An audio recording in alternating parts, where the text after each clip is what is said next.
Hello, hello. Ngã cậu thế. Ê, khôi. Cậu tên search xem bỏ nạc tu dân cho ram thọc nạc sẽ là. Để khăn. Căn mina upa zong khá vân ipal về câu lại. Kê zong khá. Lòng pal tì tế hên. Cảm ơn câu lại. Tu bentuk in chan chakan pi tu. Kan biak mi kapatya min thang tus kau sa. Hi cảm hôn tê a hên. Pakat nak tê a chun lom nak bia hi. Chim masa kadu mi cho se. Pakat nak tê a chun zay heda. Zay rong ada hausina lom nak chim kadu cha chun. Kan biak mi kan pathian chunga hen pakat nak tê a chun lom nak chim kadu mi se. Arong chu hi bentuk e. Chan chakan pi tu. Program sui. Du nak lung thiên kema som du nak lung thiên an pi tu na hai kan pathian se.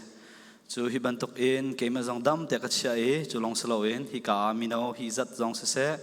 chun kan nulan pa hi zat zong hi ka mana dam te la hi ka mana kai kho ding in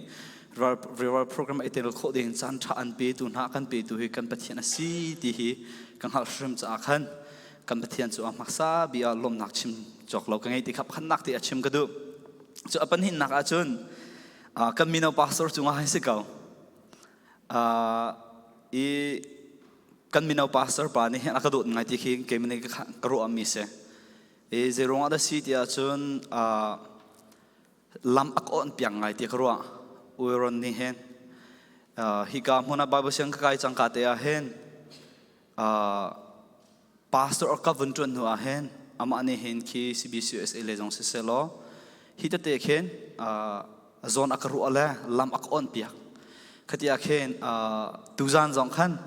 nap atu hi ka na phan e mi mai te lom nak chim kha kadu khun cha kan text ma se arong so hi kam hun te von phan ve selo mi pi mai te a lom nang na sina chim ning te kha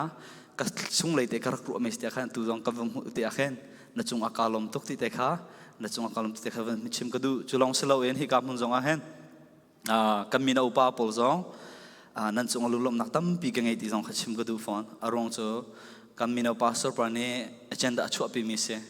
siman selo mina upa ni khan nan zu lo a chun atlam atling kholo din ma se siman selo nan pa kan pastor pa anolan ngai e chmen ngai ke me zong hi kam man te a nan u nau nan mi nau se me nan member si ve mi hi kam hona thong chim kho na rival program to kho nak chan than kan pe cha hen nan chunga ka lom tok e ti te jong kha won chim ka du e chulong selo tu zan zong a hen hi ban tok e kan nu le kan pa jong se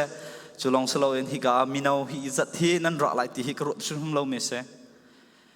aram tho khan 7 of worship pol kha mun sala worship won sa khan ke ma te long ka chu ka hen ka chu la ka ro mi cho tu zan he sia chan mi ke ma te long e chim hau ko la hita worship an sa lai worship on to me ke ma ka la ka chim kon hala hita ti ka ro na te karo than mi chu covid liwa khan achang mi chu da chang te chu pastor ko or nga mi pakhat pa kha covid ro khan pup naka pupit bu chung ba pup minung tel pak loi thong ra chem so kha karo than te khan ani ni achim mi zeda chim ja chon online live an thla ti khan atu angai kholom hana salom hai le ngai tu anum chim chim te lai pakhat tel cha athan nem lai ti ro chan nai khan lunglom te thong tha chen achim ke jong kha kha ro pa khan tha jang nga nga rong so pa minum pakhat pen hian rat zonga thong tha hai pathian be fak pe ka chim ko lai ti kha ke ma te tha jang kai pe le na ten karo na leng e hi zat nan rat ya hen in leng le in le tu ading mi tam pinan ngei la sim han se lo ke manan fa hi ka member krifa bu hi ka te athang mi sunday school e arak jong mi hi ka te na mer ai tel mi zo na kan ro na kan jang fa cha hi kam hon nan phan kho cha he nan chung shru ma kai lom to ke ti te kha apakhat na te a bun chim ka du e asia chun tu zan hi chu zai te na kan kal lai ti ka lu mi so e kan tlang tar zau chi khe chon u si ti ka du mi se atua kan pastor par he kan mina pastor par he bia kan ro e zai le hidat tlang tar na du atha lai ti me kan ro akhan revival program kan ti ti akhan revival hi zai sada se chulong selo en bible ni hinta revival hi zai tin da se ti hi ti mi kha iru au si ti kha khadu me se churong achon atu zane kan bible kan thi mi jong hen psalm 85:6 ka se kan topic kan tim ban to kan thi mi jo revival again ที่เขาเส revive us again ประคันนักเตะกันไบเบิลจ้าเฮคำวันเรื่องที่ไร introduction คือจะคำวันอีตัวที่ละโลและ next slide คำวันก็อับยักเอาละ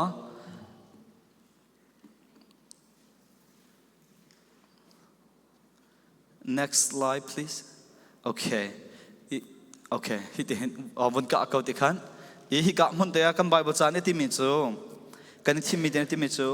will you not revive us again that your people may rejoice in you อะเดฮิไลจ้าที่มีจูท่าจังเธอกันเปโลนมีนี่กันนี่ทางชัดลายอะเดท่าจังเธอกันเปโลนมีนี่กันนี่ทางชัดลายอะเดฮิกะมีรังจ้าที่มีจู will you not revive us again อะเดท่าจังเธอนักกันเปกทันลายโลโมที่เขาชิมดูเดียวมีจูเซ่จูนอาชิมดูมีจ้า prayer ท่าฮีท่าจำหนักเตสิกลองพอคำมึงกันละท่าจำหนักเตสิท่าจังเธอนักกันเปกทันลายโลโมอติติอาเคนเจรองดัท่าจังเธอเปกทันฮีท่าจำตูปานีอดูที่อาจนบวยเปสิลมทันข้าดูจ้าเซ่จูจ้ากันนี่ revival ตูจังจัง revival program กันไงที่อาเห็นปัจจัยเสียท่าจังเธออิลาทันหนาวเซ่อิลิบลาวทันหนาวเซ่อตุเลวคริฟักกันสินิงเฮอิจาอุสโลคริฟักกันนุนนิงปัจจัยดูโลนิงกันนงปัจจัยโดนนัก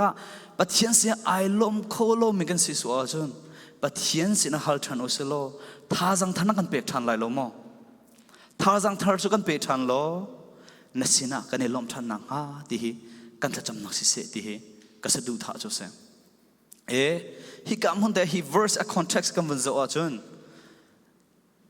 context วันเจ้าสโลที่คำดีลักวันก็อับยักเอาล้อ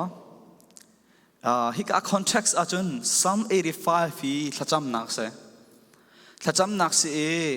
กอราฟาเลนฮานี่อิสรามีพูนนาอันดำนักดังจ้าถ้าจำนักเสฮิถ้าจำนักฮิพูนทุมินเชนโคเสจูพูนทุมินกันเชนะจนอัปขันนาฮิถ้าจำตัวนี้ตัวมีจูเจเดตัวเทียจนอัปขันนักตัวมีจูนูเลยจานี่ปะเทียนนี่อารักตัวเปียกเจมินฮักะอัชิมมาซานูเลยจานี่ปะเทียนนี่เจบันตุกเทียนอารักตัวเปียกจังนาติค่ะอัชิมมาซาจูนูโลอาคันอาเฮร์มีอดูมีข้าฮัล First it is a recount of God's past restoration for Israel and second is a request and third the prayer express confidence in God that He will do what He has asked for ถ้าจำตัวนี้จนอดงนาปฐุมนาอัตเตลมีใจได้เสรักชัดนาไง confidence ไงปัจจัยนี้อากาศเปกฮัลมีอากาศเปกชิมก็ไหลที่มีค่ะรัวชันนักไงรักชังไงท่าจำจูรัวจูตูจันเตะเห็นมาปฐุมเตะขันวันเจ้าอุติอุสิที่เฮกดูเมเสียประคันนักเตะจน it is a recount of God past อิสราเอลมีนาอารักขับนักนะอารักลวดเตอร์นันหาค่ะอาชิมจากขันต้องเปิดเตะประคันนักเตะเจ้าจีมาสาวสิที่เฮกดูมีจุเสฮิกาติมิจูบอยปานรำจูนจังฝากโกอิสราเอลจูอกุมโวยนชัดเตอร์ทานนมีนหาอันส่วนนักข้านางไอเทียมนาอีอันเปิลนิเวลเตคานามายมิลนาอันซุงอีนเทียงหุ่นนักข้านาดำเตอร์อีนเทียนเล่นนักข้านาได้เตอร์สิเสมีรังจ่าให้กันมีนเอาพวกกันเรียบยักตัวนั่นหูมั้ยโอเคกันมีนเอาพวกกันเรียบยักตัว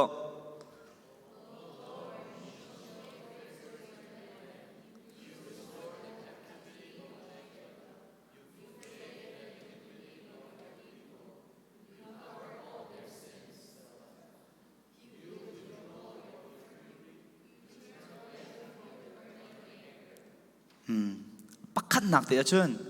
ถ้าจำตัวนี้ตัวไม่จูนูเลยจันอิสราเอลมีนาจะประเทศนี้เจดตัวเปียกจังนาติค่ะอาชิมมาซาจากขันฮีกะเต็ดลองพอเทฟเจ้าที่สิ่งที่เขาดูไม่จูฮีกะ verbs มันไม่เฮ verb จูมีปักขันกันตัวมี action แค่ชิมดูไม่เสประเทศนี้เจดตัวเปียกจังนาติมีชิมที่อาเคน past tense ลองชิมดิ past tense achim te khan chune achim du me chu nu lei cha ne pathian Israel min ha cha se da to piang ha ti kha tha te hi ka cham tu ne achim chun hi kam hote ha ti me chu God has shown favor. God has shown favor to the land ate naram chu na zang fa ko te chu hi kam hote ha the word favor comes from the Hebrew word kan which means favor or grace hi kam hote ha favor ti me man mi he grace he ke aru word cha lo chu grace zong kha ti kho se favor ti zong khe se grace kan ti ti akhen unmerited favor but sin ne kan phu kan to kan chau ok se lo me kan to piak mi khe se chu hi kam te hi chatil tu ne sam thajam tu ne favor ti me man te akhen but sin ne arak to piak min achim mi pau khe Israel mi hani an phu cha undeserved cha se lo en but sin ne vel ange in ha cha arak to piak mi si ti kha achim du me jo se He come on there. It means to look kindly upon someone and doing something good for them that they do not deserve. Favor ti ne chim du me cho kan phu kan tok lo mi pathian kan to piak mi kha chim mi che. It is an act of kindness. Mi pa kha khat sung e zang fa na kan nge ronga thil pa kha kan to piang na kha chim du mi cho se. Biblical sense e kam zau ti chon Bible ne phun tam pe chim ve biblical sense kan chima chon favor ti zo hen feeling le he chim khosi emotional le he chu zere si ti chon feeling le kan chim chon a feeling of favorable regard minung pakhat khat du dan dio do khun dio e zau khe achim du mi jo se chu do khun dio kan ti ti akhan chantam pia chon minung pakhat an phurong ati kan ru amen hala nate kan phuru ang si thang lo khen pathian chu vel ngei nak in akhat mi pathian si cha zang fa na akhat mi cha khan ama di adu mi po chung akhan zang fa na ngei tu se chu ru akhan hi ka mun de chu asiri mi chu to be favored is on khachime to be favored is to be promoted over another mi dang na en rian san dia upe banabia meeting kan to atika pakhat ne aru anak chimve pakhat ne aru anak chimve tika ke chu ama chim he kadu dio kan ti jong khen favor him han kho se I am in favor of his plan his position ama dir mun kadir pi dio ti jong khen chim kho se na ta hi ka mun te man mi chu pathian ne kan phu kan toklom kan to piak mi tu khe chim dio mi chu se hi ka mun te a mirang cha en favor action ti kan zo a khan chu pathian ne akan to pim mi thiam kha chim du mi khasi ka hi ka mun te a apani nak te van zau ti sit du mi chu Israel mi phun na chung a pathian ne zang fa na angai an phu atok lo ato piak na kan ti ti akhan zeiban tuk thil da ato piak kun ne na God has shown favor to the land the people of Israel but what are his favor what are the things that he has done for them that they do not deserve an phu atok lo mi ato piak mi zei khada si ko ne ti mi te kha tlongpal te ka ma zau tin halai apakhat na a chun an sol na ange thiam na ate kha sol nge thiam na khe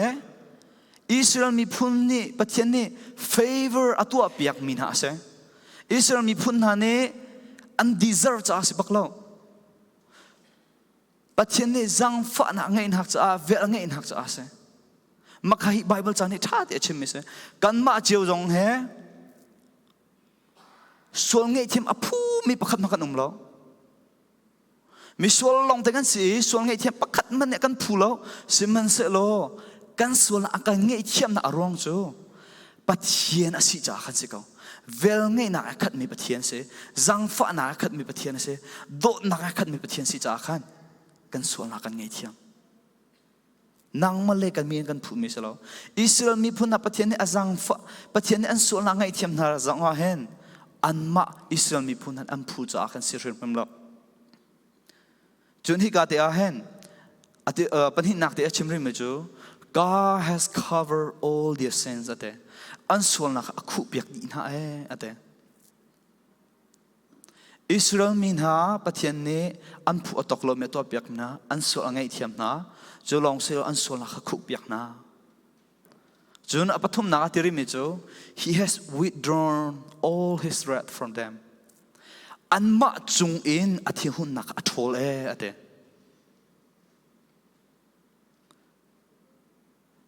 chu pathian ne vel ange in hat azang fa na cha thial to me se Israel min han an phu me se from lo John apali na atiri mi chu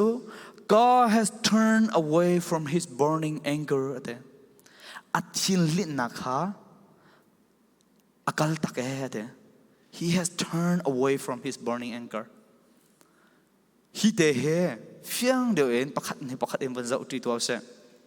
pakhat naka God has forgiven the people's iniquity te bekam luna kan zo a chun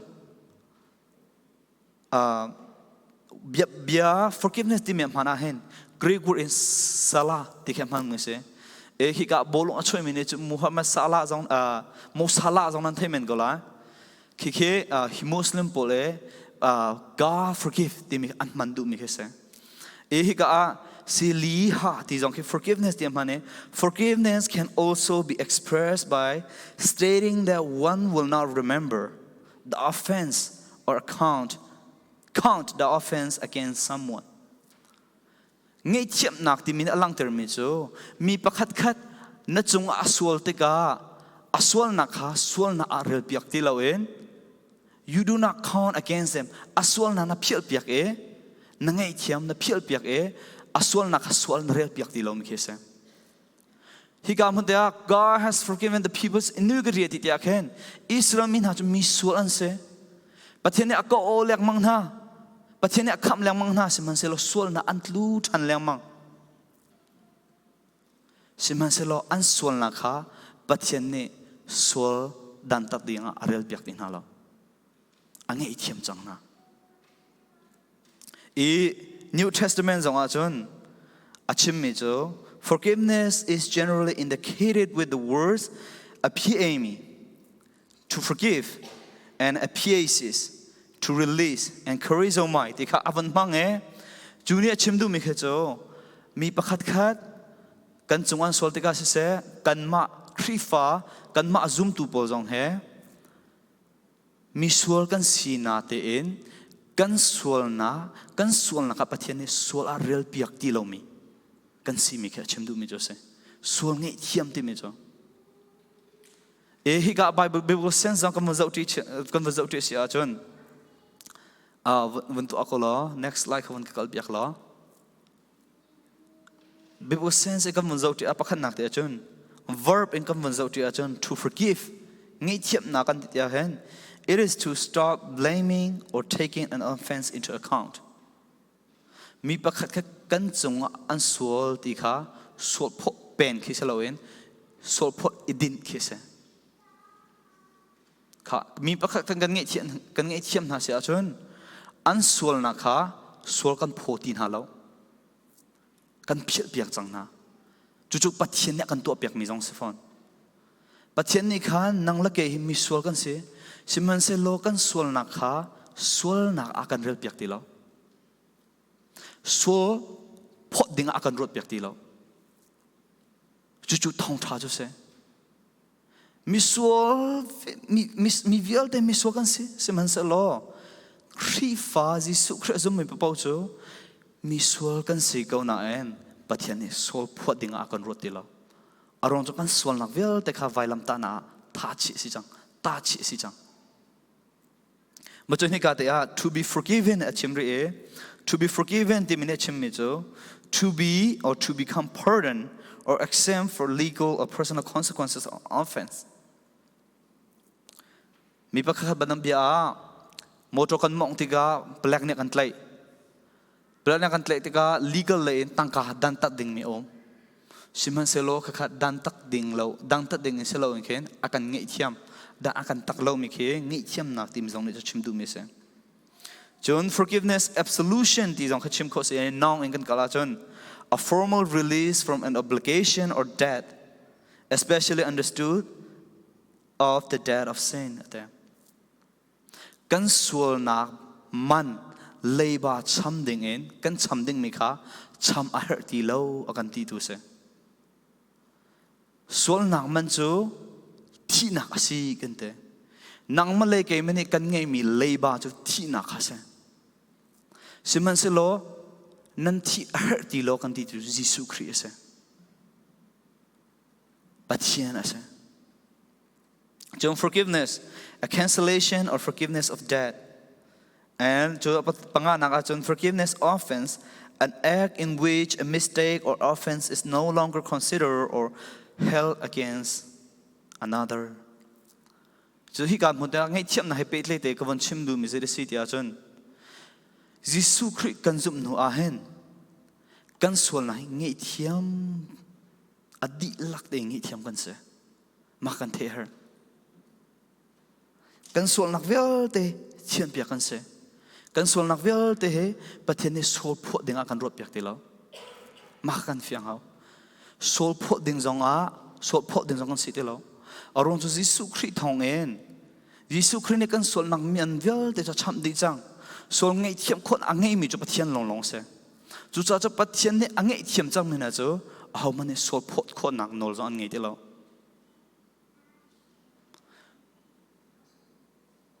ya pan hit na avan ka usalo apan hit na ka chun achim mi chu God has covered all their sin ate pathian ni an sol na ka khu piak na ate hi ka mun te amo cover kan ti tia khen it means to put something on top or in front of something especially in order to protect or conceal it pakhat thu pakhat khat kham ke chim du mi ke sa e bible chung kam zau thia chun to cover to provide with a covering or cause to be covered ate chun hi ka han chun kawan zau ti la lo in Bible cha tlampal example kawan zau sala 2D kawan ka te piak man 2D akan next slide please so sual khu piak atiti akhen bekam hlun chuna kan zau a chun pathian ni khin saram hangen kan sual na ka chikhat cha akan cover piak animals serve us a temporal sacrifice or cover e banabia kan zau sia chon Adam le Eve ni khan pathian no ambur ti akhan zaida chang ti achon anning azak chol they feel shame when Adam and Eve fall into sin they feel shame ning anning azak arong cho pathian he ni petle na pathian mai a ninza na ngelo te arak nung mi pathian he petle na tha te arak ngai mi kha pathian no ambur la chang ka te anning azak siman se lo anning azak le chang ka when they feel ashamed it was God who provided a cover for them pathian ni cover atu piak na he provided a temporal cover for Adam and Eve with animal skin Junior long term in the Old Testament the people in the Old Testament perform animal sacrifice for temporal covering of their sins until the ultimate and perfect sacrifice comes Old Testament become hluna chun zeirong ada tun ha sacrifice right thoi nak an ram hang ti achun ara lai ding mi Jesus Christ right thoi nak ha anrak they foreshadow an pi adu mi se ara lai ding mi Jesus Christ akan tu apiak ding mi right thoi na atling mi right thoi na maka anrak pi adu mi khase hi kam hun te ya Hebrew ni ati mi chon Hebrew 9:22 ati mi cho without shedding of blood there is no forgiveness ate sol nak hi thi sen lon long long in ngai thiam asi ate chu nol bia cho pathian aser mi si cha se ka pathian ni sol nak cho pathian chung kan sol me se chu cha chon zaitin da sol li mi nung an sol nak ngai thiam na lai ti condition aser kho tu cho pathian long long khase chu cha chon zerong da animal sacrifice aser cho pathian aser cha se ka adang lam aser kho ma ser kho na te Bible chung kan mu mi cho pathian ni nun nak cho thisen chunga om ati cha thisen kha sol ngai thiam nak cha chau hlan mi cho se seman se lo bia kam hlung chu achon temporal chikhat cha te long ase it is only for a temporal that's why they have to sacrifice animals again and again and again an sol na an phon fa te an tha pe leng manga ha chuni chun animal sacrifice ram na right thoi na kha atling di lo siman selo atling mi rai thoi na Jisu Christ ara te lai ti mi kha arak pi adu mi Joseph siman selo si achun ika mon te om mi chu why kill innocent animals saram na chu sul nan ngei chung lo pal nan ngei chung lo zero da saram na chu tha ase minung ni kan sual siman selo saram na thi sen kha pathian ni achau hlan mi charak se ka sual nang man chu thi na ka se kan ti ti ka asual mi kan si cha nang male ke ma se pathian ni dang kan ta ding kan ta se lo nang la ke athi ding kan singa siman selo pathian ni kan zang fa cha kan ma ai o a satil kha rak chau hlan chu chu ze pathian ni zait luk na kan do ti ka akan musak mi chu se He got me to the animals serve as a substitute. Animal become luna chun kan ma miswa kan raksiko Israel mina miswan raksiko siman selo animal tha an sinak chu minung tha siang lo en adang thisen a chawlan tu kha pathian rakse pathian ni kha kha rak tu deu cha khan se animal ni chu swal na an ngei lo siman selo an ma kha kan ma ai o athan se Juni alang termi chu ara lai ding mi the perfect sacrifice Jisu Christ zong kha pal nak pakhat na ngei lai lo e sol nak pakhat ma ngei lai lo e so pho ding pakhat ma om lai lo e siman se lo tha si chim cham la nang male ke ma ronga naka arak lang termi chu se e hi ka next slide khavan kal piak lo Next slide here, John. Jesus is the ultimate perfect sacrifice. Animal sacrifice were not enough. They were temporal, but they foreshadow the coming, the ultimate and the perfect sacrifice, which is Jesus. John zong ne chimmi chu Jisu Christ mu te ka khan zai te da chim te achon. The next day he saw Jesus coming to him and said, "Behold, the Lamb of God who takes away the sin of the world." Athai zinga Johan ni chun Jisu chu asin arat kha arak mui zom hanu pathian tu fa valai sol na akal pitu khi ate Jisu Christ valai arak no chan he atu avoid khat na rat no chan so Jesus will come again. There's something that we have to remember. He will come again, the second coming. When he comes, he's going to judge. But avoid cut now, when he came about 2,000 years ago, it was to save sinners. Misual na pathian he irem na lam ser piak ding avoid cut nak chora. Misual na ansual ngai thiam nak ding cha ara. Misual na sual pot ding asimika, sual pot low nak, sual pot ansi na nga low cha ara. Misual na kam o ara. Semen selo avoid hin arat achun avoid hin arat ti achun kham nak chan se dela loi bia chei nak chan sang la ma kan thai ding me se siman selo hi kam hun te avoid khan nang a John lam kal tu John han ne amu te ga skrim mu mi chu zo man usol na kal pi tu khi ate Jisu Christ ni Kolkata lam akal te akhan nang male ke ma sol na akal pi vai lam ta na ein mi thi na kha nang male ke mi kan inding mi thi na ka se Karua kan Jisu Christ ni atap alung afak. Zeronga pathian thiun nak injo afak tukmi ase. Apa thiun nak injo afak tukmi se. Apa iten jo afak tukmi se. Kakhan nang male ke mani kan misol kan sicha kan inding mi kha amani kan aya in mi se. June 2 Corinthians ati mejo nan khom 2 Corinthians ati mejo he made him who knew no sin to be sin on our behalf so that we might become the righteousness of God in him ate mirang cha kam lai cha kam ra chon creature sol nak zai man angai lo siman se lo kan ma ronga pathian ni kan sol nak kha arom teri chu cha ama he kan ipe a chun pathian din nak kha kan rom velai ate He made him who knew no sin to be sin.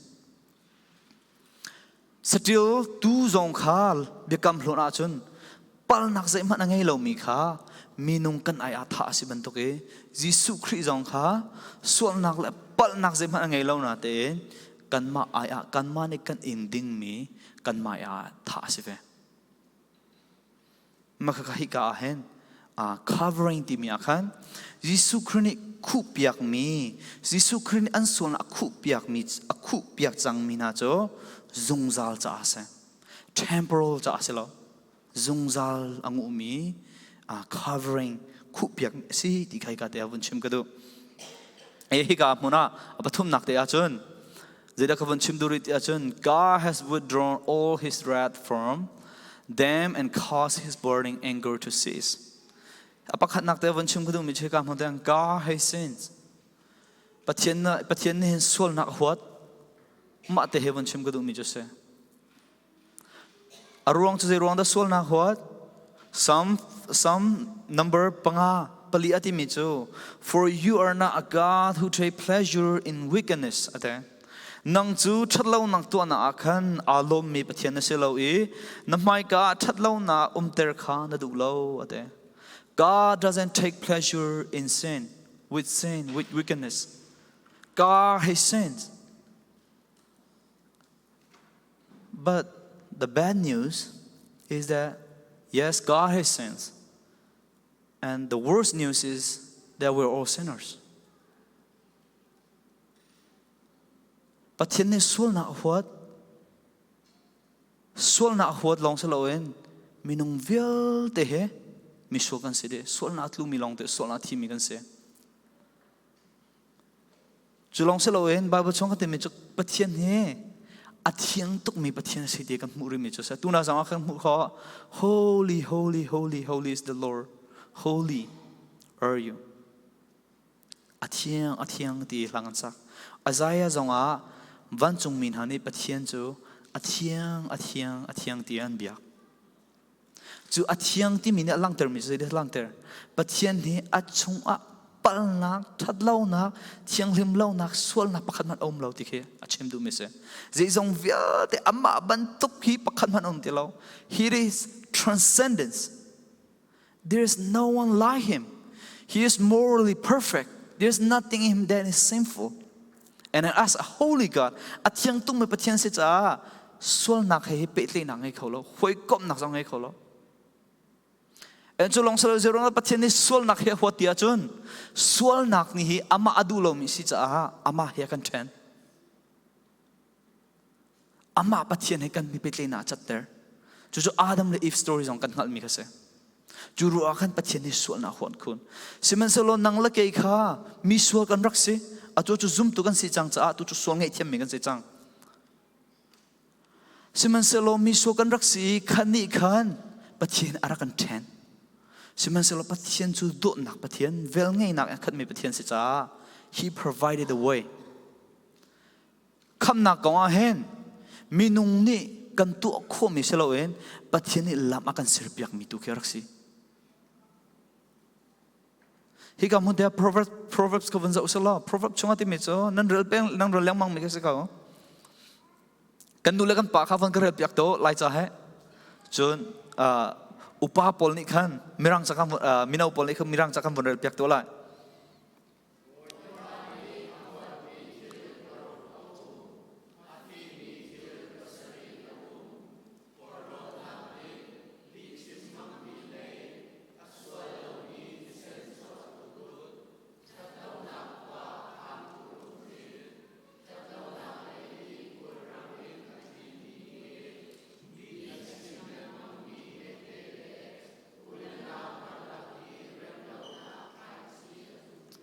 sis kan nu la kan pa chang na lo minau pol von i tho veo kha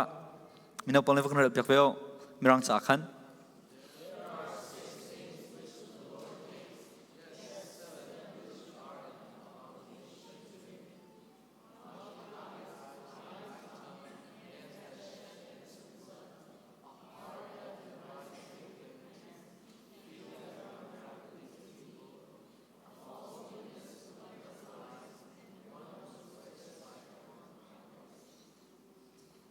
hi kam hun te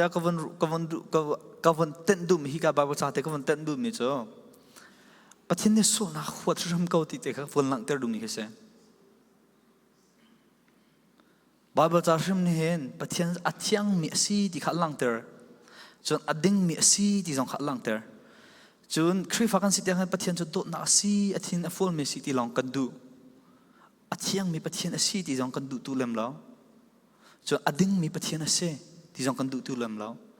chu ro chon atu jan te kha van chim du me chu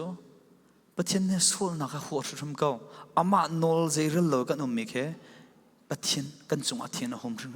hom rim ti kha ka van lang ter mi khe se hi ka mun te Romans chung jong ati mi chu Romans chung ati mi chu but because of your stubbornness and a repentant heart you are storing up wrath for yourself in the day of wrath and revelation of the righteous judgment of God mirang cha chima chon asina in the long chu a hak I thong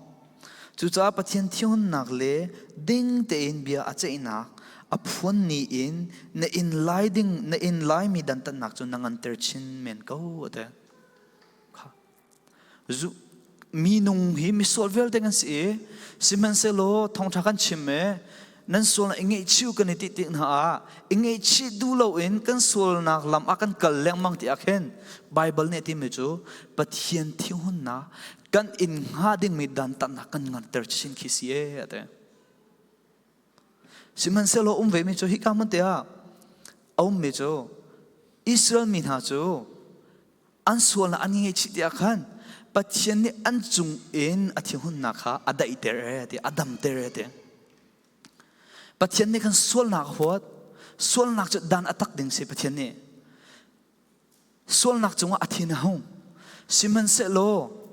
kha athi hun na kha dam ter ko se dai ter ko se chu sol ngai chi nak he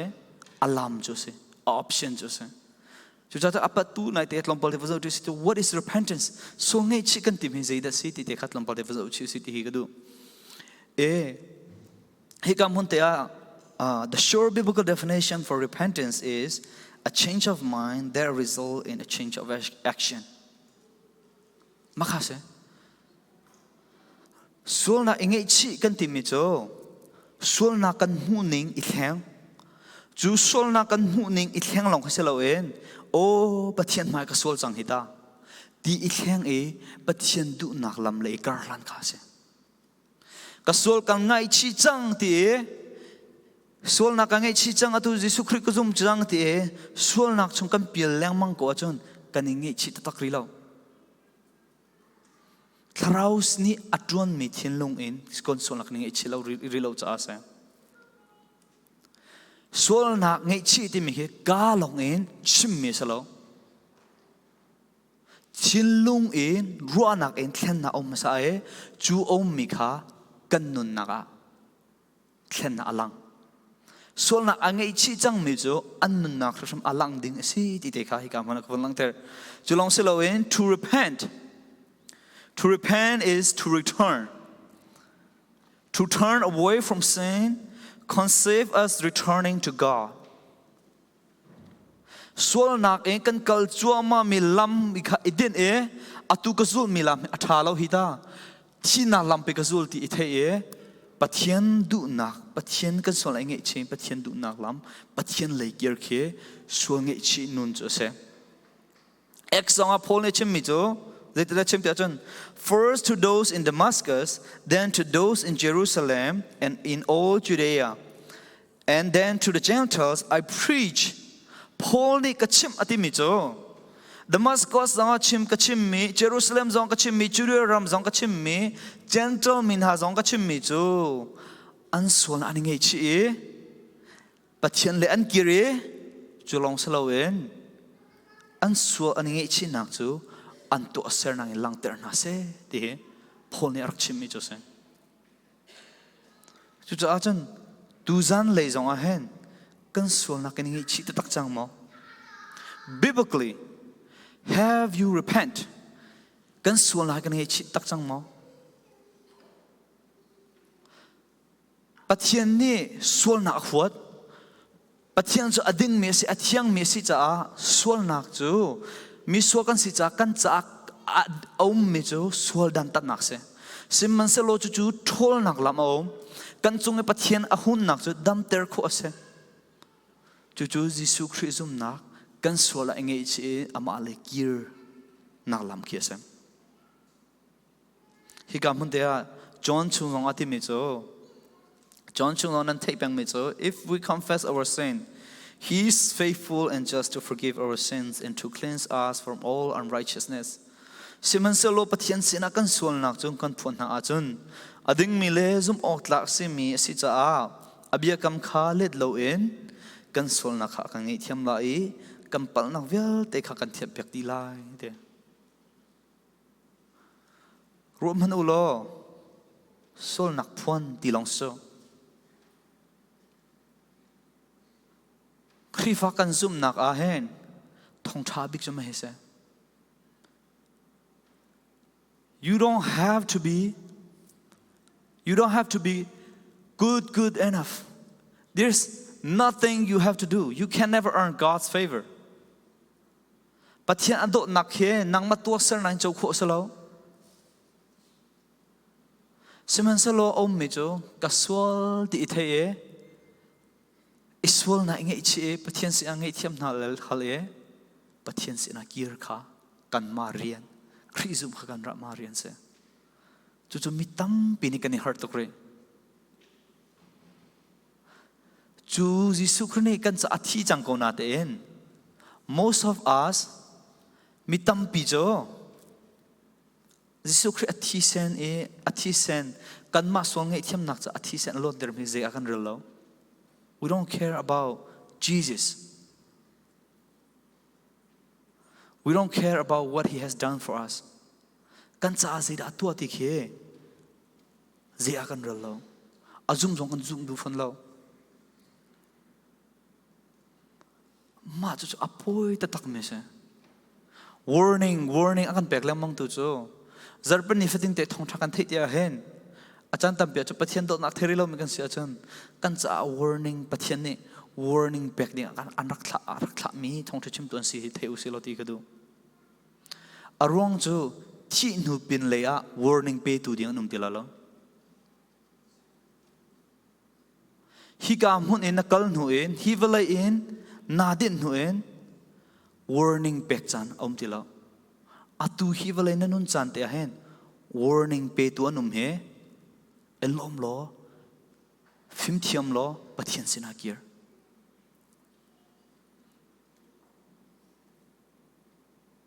chon hi ka mun te a pani na zemlo pani a request a kamun kal sala phun thum a phun na van kal sala phun na ati me cho request ka sikau pathian ni khan zeida tu apyak chang na ti kha thlacham tu ne chon achim nu en khan pathian si ahal na atu mi cho mo pathian kan kham tu kan dir pi than lo kan chung e lungsing lo til ha kan chunga lungsung zal in mo na thin hun kun kaulai na thin chu dam ter na dam adam bel lai lo mo tha jang thar kan pek than lo na mi ni kan e thang that lai mo boy pa affect mi lo nak chu kan mu sakau na kham nak zong kan pek phone na te chun mirang cha ti me chun restore us O God of our salvation and cause your indignation toward us to cease. Will you be angry with us forever? Will you prolong your anger to all generation? Will you not revive us again, that your people may rejoice in you? Show us your loving kindness, and O Lord, grant us your salvation. Atem. Hi kam hun dia tu kum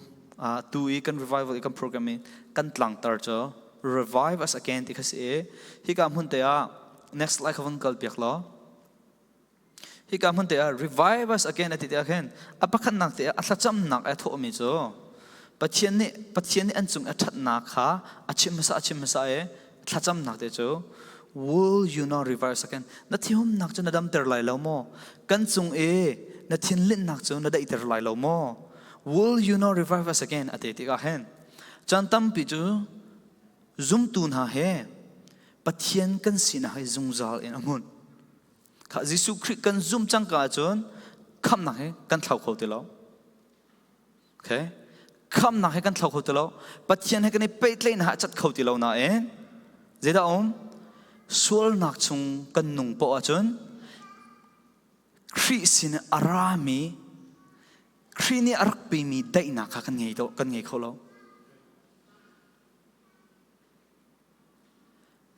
kan sual ko men lai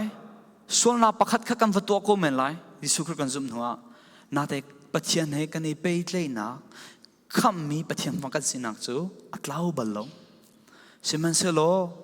pathian sinik kan lom ding tluk hi kan lom kholo sual nak chung kan tika nangam dei nak sual nge thiam mi kan simi lom ok ta ka simi thil kha kan lom pi kholo I counseling le ka min ti mi chu Khri fa ni sual nak chu anung tika hen ate mi pakhat man an doi lo na in atli leng mang mi nun si e ate when we live in sin we are always running even though nobody is chasing us juni chim mi jo kasol pal na khe mi ni akan sol na halo slomo kanula ka pa ne an thai sol na halo kha kan ngei peng I phu shun na kan ngei peng e kham chia mi kan sinak pathian fa kan si mi kha kan ni lompi kho te loi kan sol nak ni khan phu shun na kan pek pek e kan tli leng mang pathian kan thang thasa kan inom kho lo Khri fa kan nun nak so nom na kan kho bal lo kha hi kha cham tu ne ti mi chu na thin hun nak hi dei ter lo na thin hun nak hi dai dam ter lo thajang tharan pek lo thajang thana kan pek na thin hun nak kan chung na thin hun nak na dai ter na dam ter e thajang thana kan per a chun nang ma sin ai lom kho me kan si than la ti kha atui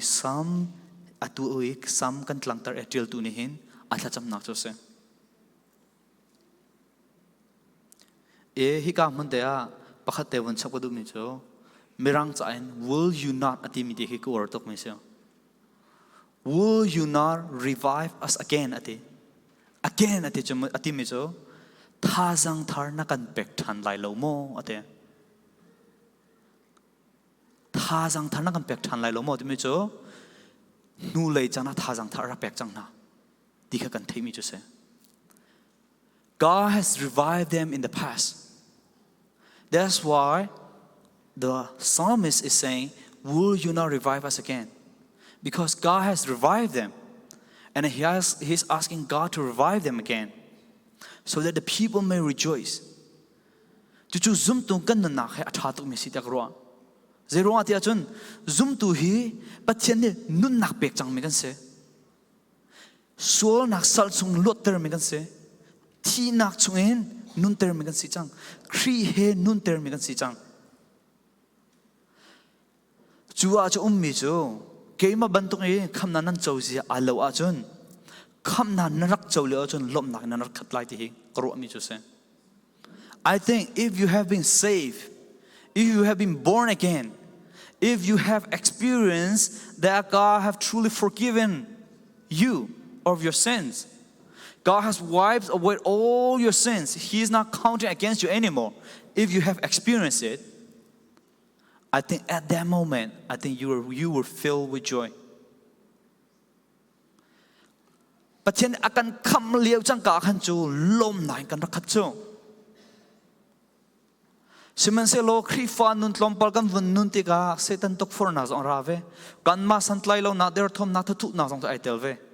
setan ya kan tok for e sual nak chu ang kan tlu sual nak chu kan tlu ti ka kan ma te kan zam pathian sina pathian kan thla kan sa mi zo nom kho ti lo pathian kan biak mi zo ai nom kho ti lo mul angai lo kan ti ko lai khri fa kan nun na Jisu Christ akan tua piak mi kha zai man lo a chang Siman se lo atu te kan thacham nak si ve se ti ka du mi so revive us again thajang kan pek than lo nang ma sin ai lo mi kan si than nak ding cha ti hi se revive kong khacho thai jing le von zo ko selo hi ka mun det lompal te zero da chim du mi ti a chon hi ka thacham nan alang ter mi chu pathian ni afale na he tha jang thar pe akan du mi kan se he doesn't withhold his grace from us pathian ni ama du ning te kan hal a chon akan pek leng mang tu pathian ase chu ro hi e sam chatil tu ni athacham nak chu tha jang tha kan pek than lo kan ma du mi kan to kho nang ha ti lo siman so lo hitla cham na ai do tuk mi chu tha jang thar kan pek than lo nang ma si kan lom kho nang ha ti tu khese chu cha chon hi ka mun te a to revive mean to give a new life or to give energy or to restore from depressed on in active state and used state ate atuna ta kachim sang hi tha cham nak te khri fa nu a ke to kati nak so atu khri fa kan nun ja izau to ase check to ase where are we in our Christian life where are you in your Christian life the Bible general ni pathian he na pe tle ning rot to man tha jang thar pek than a hau min se mo pathian char na rian tron izau to man pathian zarpini pathian kan thangtham izau to man se ro to man examine itu to man se lo pathian kan thang that mi khri fa kan si mi si sa so eng kan si mo are we just repeating the same thing over and over again or is it meaningful are you actually enjoying being a Christian khri fa pathian fa na si mi ta tak nai lom kho ta tak mo atua hen pathian na thang thatika chu chu na rot tika nai lom kho ta tak mo aselo le khri fa kan si ko na te in tha jong cham lo bible cha jong rel lo pathian cha i mandu lo we're just coming here like we go to concert just watching and singing repeating the same thing again and again kha mun kha dir mi kan si achon we need to be revived again atu I kan program e ka thacham mi te jong chu ma chu se atu kon program he revival kan titia hen ke jong kha tlompal te je me ke ma chu revival Sunday school chom pek tun ha kan som lo ti tu karti ram thoka uro he kan chona kan journey rong kai ro ta lai karti ka wa journey mo sir khat arong to revival to a hen je tim he revival cha kati na te ka ro than me chu revival atlun na ha hen ami nong khisalo pathian bia kan chimi pathian ni thua chu along a pathian ni minung thil no thena khen revival atlung ni khese kha kha karo than te kemet e thakha cham te khan tha jang ka nga than I hi ga mun te a hen tu zan jong ka thacham nak chu hi khem chak thacham na je de se kan revival program chak thacham nak chu pathian do na thei chang mi ni hen pathian do nak thuk dio kan thei nak sinang ha pathian do na kan thang dio na sinang ha cholong selo pathian do na thei ri lo mi kan uma chon pathian do na kan thei nak sinang ha ding za hen se cholong selo en pathian do na thei chang min ha ni chon pathian ram ko nak cha rian kan tron kho deong nak asina ka ding cha ka se sam ke jong he tate von khan pa ne la daw na tate khan ka du mi cho ke he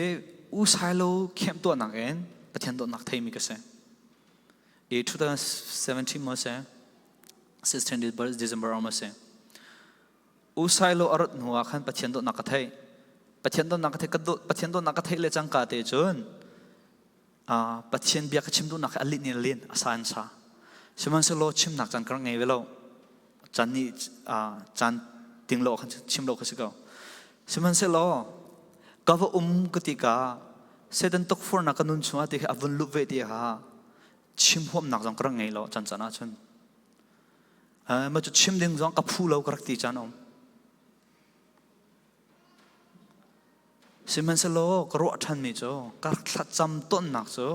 bible zakarel te ka voi kha jong thi ka ta te khan ba har nak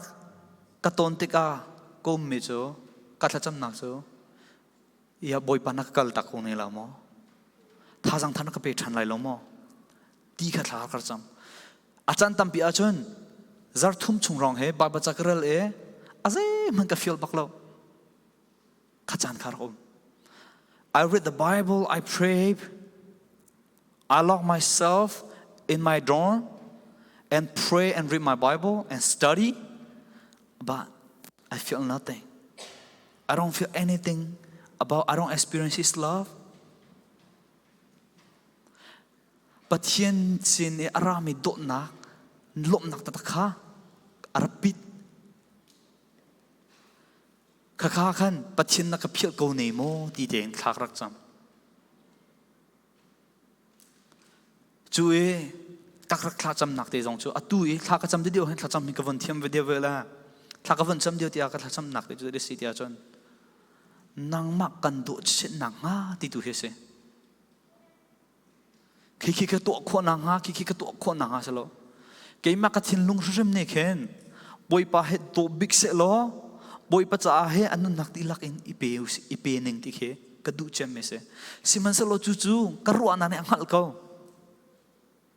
ka thin lung ni angal ko na en kadu ta tak mo du ta tak lo ka feel ta tak mo ka feel ta tak lo ti kha kar khal lamang chu che chan tam bi ka cham nak chu let me feel your presence pathian ni akan umpi peng ko ya siman sa lo chan tam bi kan khan sa lo chu makaka khan sa kho nang ha ti khla cham ton kha khan thajang thar gang athan kha khan boy pa le ka kar han than te kha ti khe khri fa kanun nak ti kheng kar han chu ro chu tu zan te a hen adong nak salai khavan kal pya ko lo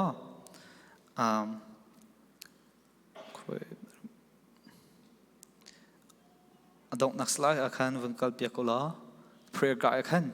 tu zan te a hen hi ga adong nak te thla cham chu si ti ka du mi cho but khri fa kan si chang tam dio hi cho kan nu la kan pa na cho pathian azum mi long tang si chang kan ma mi no po zo pathian azum mi ti pi in mi nan si chang te hi kro mi se I believe that most of us here are believers, those who have put their faith in Jesus Christ as Lord and Savior. And then we're going to pray together in a moment. And the prayers I want to do is first thanksgiving. As the psalmist recounted what God has done for them, I want us to recount what God has done for us in our private life. And second, let us repent. Some of us have been lazy to read the Bible, lazy to pray, lazy to do, lazy to obey, stubborn to obey. Let's repent for those sins. And then, third, I want us to pray. Pray for God to revive us again. But here ne thazang thar kan pelo achun kan ma te thazang thar ipe kho salo. But here ne kan thazang ase.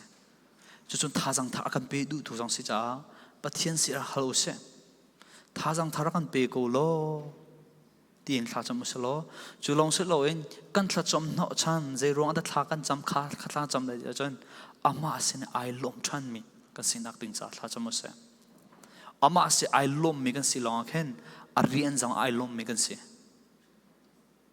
e chu hi ka man te a for apathu pli nak te thla jam usi te gadu mi chu pray for the revival of the revival program ka te ka chim jam he se pathian do na kan thei na asinang ha chun pathian sina kan thang na sinang ha chun pathian cha a kau dio in rian atron mi kan sinang ha ma te kha kan revival program cha thlau cham usalo hi chu ke mani kham von kon hala si kho chun kan za pi te thla kan cham rin ha kan za te